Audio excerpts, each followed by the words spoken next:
We'll start by measuring out 2¼ cups of all-purpose flour. Flour is the backbone of our cookies. It creates the structure and texture of the cookie. It contains proteins, primarily glutenin and gliadin, to make gluten. All-purpose flour is versatile. If you want to change things up, try a bread flour. The extra proteins will create more gluten, making the cookies denser and hold their shape better. Or maybe try cake flour with fewer proteins so it will produce less gluten, making the cookies lighter and more tender. We'll be using all-purpose. It's the happy middle ground when it comes to the number of proteins. Next, we'll add 1 teaspoon of baking soda. Baking soda, or sodium bicarbonate, reduces the acidity of the dough, which raises the temperature at which the batter sets. A higher set temperature gives the cookies more time to spread and flatten, resulting in thinner cookies.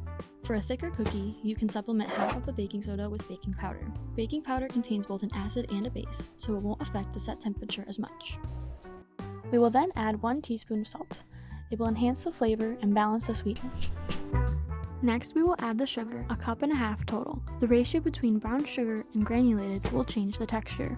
Having more brown sugar will result in a chewier cookie, or try having more granulated sugar for a crispier cookie. We'll be using a 50-50 ratio. Now for our wet ingredients. In a separate bowl, we'll start with 1 cup of softened butter. Butter coats the flour particles and limits gluten formation, resulting in a tender, rich cookie.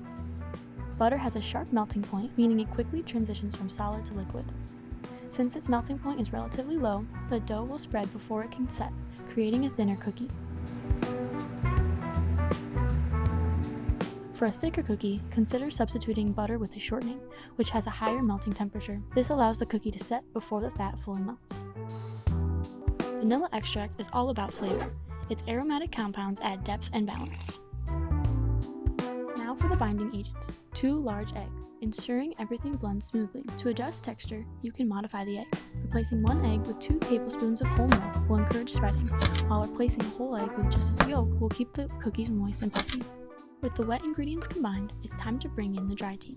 Mixing them in gradually prevents overworking the dough, which would develop too much gluten and make our cookies tough. Next, we'll fold in 2 cups of semi-sweet chocolate chips. It's also important to fold, not stir, the chocolate chips into the dough. Now, we'll scoop our dough onto a parchment-lined baking sheet. Chilling the dough for 30 minutes before baking helps control the spread, giving the dough enough time to rise and set before the butter melts, giving us thicker, chewier cookies.